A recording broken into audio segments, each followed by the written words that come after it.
அவர் ஒரு விஷயம் சொன்னார். 6வது நாள் வேலை மேலே இருந்து, ஐயா அந்த வலி இல்லை எங்கே போச்சுன்னு தெரியல. எங்கே போச்சுன்னே தெரியல. ஏன்னா பித்தப்பை அதனால் வர்ற வலி வந்து அப்படி பெயின் தாங்கவே முடியாது. அதனால் முதல்ல அவங்களுக்கு அந்த வலியை குறைச்சாலே அவங்க நல்லா ரிலாக்ஸ் ஆகிடும். ஆனால் பித்தப்பை மட்டும் நல்லா புரிஞ்சுக்கிங்க, அது கரைஞ்சி மாவாக தான் மோஷன் வழியாக தான் வெளியே வரணும். அதனால் கொஞ்சம் டைம் எடுக்கும். ஒரு 2 மாதம் 3 மாதம் வெயிட் பண்ணணும் குறைஞ்சபட்சம். ஆனால் வலி இல்லைனாலே நீங்கள் வந்து சேஃப் ஜோனுக்கு வந்துட்டீங்கன்னு அர்த்தம். அதுக்கப்புறம் வந்து மெதுவாக 3 மாதமும் 6 மாதமும் 1 வருஷம் கூட ஆகட்டும், ஆனால் பித்தப்பை எடுக்க வேண்டிய அவசியம் இல்லை. அதுதான் ரொம்ப முக்கியம். ஓகே ஓகே, தொடர்ந்து எடுத்துக்கிட்டு வாங்க, சரியாயிடும். சிறுநீரக கல்லெல்லாம் அதிகபட்சம் 2-3 மாதம் தான். ஒரு கிராம் அளவு, அதாவது 1/4 டீஸ்பூன் வெந்நீரில் கலந்து எடுக்கலாம். அல்லது உங்களுக்கு சர்க்கரை இல்லைன்னா தேனில் குழச்சி சாப்பிட்டா உத்தமம். தேனில் அருமையாக வேலை செய்யும். ஆமாம். இயற்கையை மருந்து சேனலுடைய மேலும் பல பதிவுகளை தெரிந்து கொள்ள இந்த சேனலை சப்ஸ்கிரைப் செய்யவும், பெல் பட்டனை அழுத்தவும். மேலும் மருத்துவரின் ஆலோசனை பெற இந்த வீடியோவில் உள்ள எண்ணிற்கு தொடர்பு கொள்ளவும். இயற்கை மருந்து நேயர்களுக்கு வணக்கம். நம்மளுடைய அருகில் பாரம்பரிய சித்த வைத்திய மதிப்புக்குரிய வேண்டேசையா இருக்காரு. பித்தப்பையில் கல் இருக்கா, கிட்னி ஸ்டோனா, பயப்படவே வேண்டாங்க. அதுக்கான சிறப்பான சிகிச்சை சித்த மருத்துவத்தில் இருக்குது. கிட்னியில் இருக்கிற அந்த ஸ்டோன்னு சொல்கிறீங்களே, அது அற்புதமாக வெளியேறிடும். அதே மாதிரி பித்தப்பையில் இருக்கிற கல் மனத்தின் மூலமாக வெளியேறும். சரி, இதுக்கான மருந்துகள் சித்த மருத்துவத்தில் என்ன இருக்குது அப்படின்ற முழுமையான தகவல் இந்த வீடியோவில் பார்க்கலாம் வாங்க. ஐயா வணக்கம். ஐயா வணக்கம். எப்படியா இருக்கீங்க? நல்லா இருக்கேன் ஐயா. ஐயா, இன்னைக்கு நிறைய பேருக்கு பித்தப்பையில் கல், பித்தப்பையில் அளவுக்கு அதிகமாக கல் இருக்குது. ஒரு சிலது ஒரு கல்லே பெருசாக இருக்குது, ஒரு சில மல்டிபிள் ஆகுது. ஸ்கேன் நம்ம பார்க்கும்போது பித்தப்பையில் கல் இருக்கா இல்லையா அப்படின்றத கண்டுபிடிச்சிக்கலாம். ஒரு அப்டாமினல் ஸ்கேன் பார்த்தோம்னா கூட ஓகே தான். இப்போது அப்படிப்பட்ட சூழ்நிலை அதிகமாக கல் வந்துருச்சு, இல்லை ஒரு 14 mm 15 mm 17 mm இருக்குது அப்படின்றவங்களுக்கு, இந்த 15க்கு மேலே போகிறவங்களுக்கெல்லாம் தொடர்ந்து வலி இருக்குது, வேதனைகள் இருக்குது அப்படின்னா அந்த பித்தப்பையே அறுவை சிகிச்சை மூலமாக ஆப்ரேஷன் பண்ணி ரிமூவ் பண்ண வேண்டிய சூழ்நிலைக்கு தள்ளப்படுறாங்க. இப்போ நீங்கள் என்ன சொன்னீங்க அப்படின்னு சொன்னால், அந்த அளவுக்கு தேவைப்படாது, சித்த மருத்துவத்தில் அதுக்கான சிறப்பான சிகிச்சை இருக்குன்னு சொல்கிறீங்க.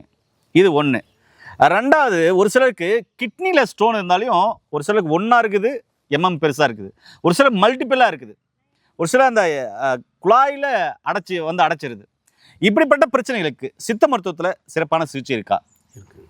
சொல்லுங்க ஐயா. ஏன்னா நிறைய பேருக்கு நீங்கள் இந்த பித்தப்பை கல் கொடுத்து சரி பண்ணியிருக்கீங்க, அந்த அனுபவத்தையும் சொல்லுங்க ஐயா. பற்றவாக்கத்துலேருந்து ஒருத்தர் வந்தார். அவர் வந்து இந்த வாஷர் செய்கிற கம்பெனியில் உட்காந்துக்கிட்டே வாஷர் செய்கிறார். வரும்போது பார்த்தீங்கன்னா வேற ஒருத்தர் வண்டி டிவிஎஸ் 50 ஓட்டிகிட்டு இவர் பின்னாடி உட்கார வச்சு கூப்பிட்டு வராங்க. வலி தாங்க முடியல அவரால். ஆப்ரேஷன் ஃபிக்ஸ் பண்ணியாச்சு. வித்தின் 1 வீக்கில் ஆப்ரேஷன் பண்ணி எடுத்துடணும், ரிமூவ் பண்ணிடணும்னு சொல்லிட்டு நம்ம கொடுத்து அவர் ஆசுவாசப்படுத்தி, ஆனால் அவர் சொல்லலை. நம்ம ஏரியாவிலே நம்ம வீடு பக்கத்துலேயே அவங்க ரிலேட்டிவ் வீட்டில் தங்கிட்டார். மருந்து கொடுத்தோம். 5 நாள் தங்கிட்டு 6வது நாள் அவரே தன்னந்தனியாக வண்டி ஓட்டிகிட்டு போயிட்டு வேலையிலேருந்து ஃபோன் பண்ணுறாரு. அவர் ஒரு விஷயம் சொன்னார். 6வது நாள் வேலை மேலே இருந்து, ஐயா அந்த வலி இல்லை எங்கே போச்சுன்னே தெரியல. எங்கே போச்சுன்னே தெரியல. ஏன்னா பித்தப்பை அதனால் வர்ற வலி வந்து அப்படி பெயின் தாங்கவே முடியாது. அதனால் முதல்ல அவங்களுக்கு அந்த வலியை குறைச்சாலே அவங்க நல்லா ரிலாக்ஸ் ஆகிடுவாங்க. வலி குறைஞ்ச பிறகு அவருக்கு வந்து நம்பிக்கை வந்திருக்கு. ஆப்ரேஷன் இப்போதைக்கு வேண்டான்னு சொல்லி தள்ளி வச்சுட்டாங்க. அதுக்கப்புறமா 1 மாதம் கழித்து ரிப்போர்ட் எடுத்தார்.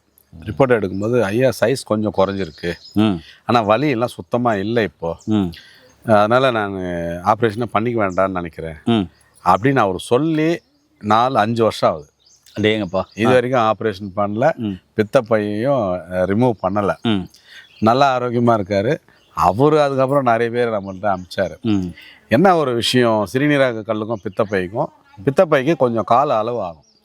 ஏன்னா அது வந்து நம்ம மலத்தின் மூலம் மோஷன் வழியாக தான் வெளியே வரும், வேற ரூட் இல்லை. அதுவும் எப்படி வரணும்னா நைஸாக பவுடர் ஃபார்மில் கரைஞ்சாதான் அது வெளியே வரும். ஆனால் சிறுநீரக கல் நம்ம ஏற்கனவே வீடியோ போட்டிருக்கோம்.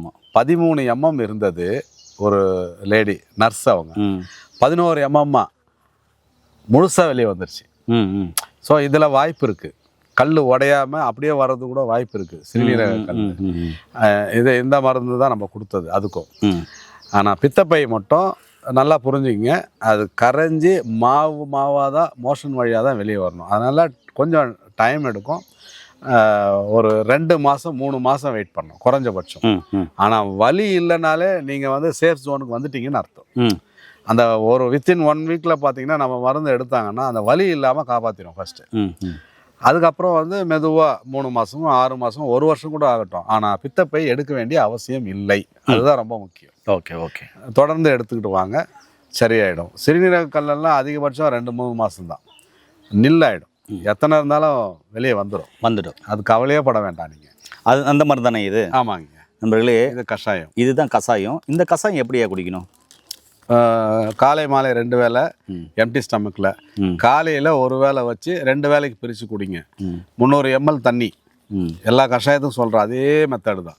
300 ml தண்ணி வைங்க, 10 கிராம், அதாவது 2 டீஸ்பூன் அளவு இந்த சூரணத்தை போடுங்க. போட்டு 100 ml சுண்டை காய்ச்சுங்க. எவர் சில்வர் பாத்திரம் தான் யூஸ் பண்ணணும், அலுமினியம் பாத்திரம் யூஸ் பண்ணக்கூடாது.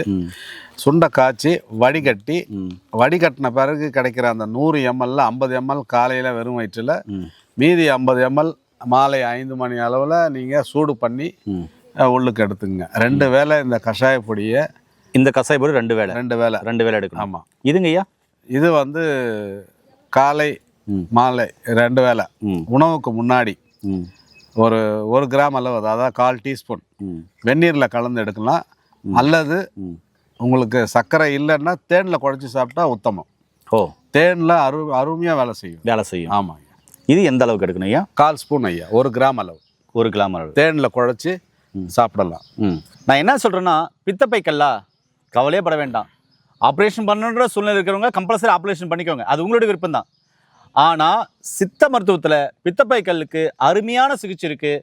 உங்கள் அருகில் இருக்கிற சித்தா டாக்டரை கன்சல்ட் பண்ணி தொடர்ந்து நீங்கள் ட்ரீட்மெண்ட் எடுத்துக்கோங்க. அதுக்கான மருந்துகளையும் உணவியல் முறை வாழ்வியல் முறை மாற்றினீங்கன்னா கம்பல்சரி நீங்கள் அந்த பித்தப்பை கல்லை, அதாவது பித்தப்பை இடத்துல கட் பண்ணி அதை ரிமூவ் பண்ண வேண்டிய அவசியமோ இல்லை ஆப்ரேஷன் பண்ண வேண்டிய அவசியமோ பெரும்பாலும் தேவைப்படாது. சரிங்களா?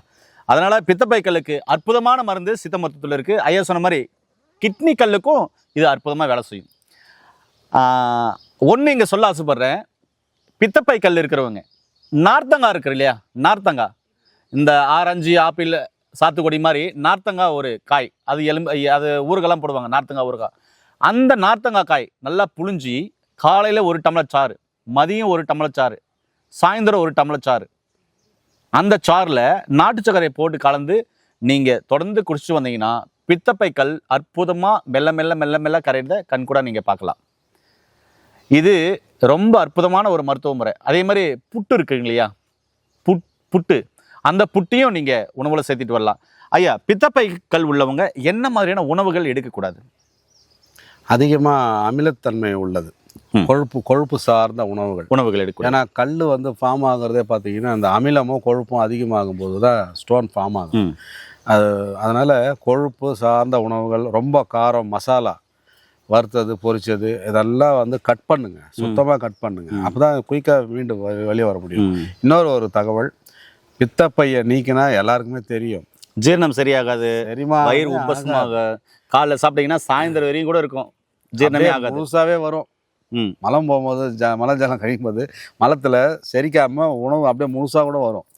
ஏன் அப்படின்னா முக்கியமான ரெகுலேட் பண்ணி ஹைட்ரோக்ளோரிக் ஆசிட், அந்த அமிலத்தை செரிக்கக்கூடிய அமிலத்தை கொடுக்கறதே பித்தப்பை தான், ரெகுலேட் பண்ணி கொடுக்கறது. அதனால் வாழ்நாள் நோயாளியே ஆகணும்னு விருப்பப்படுறவங்க பையை எடுத்துருங்க.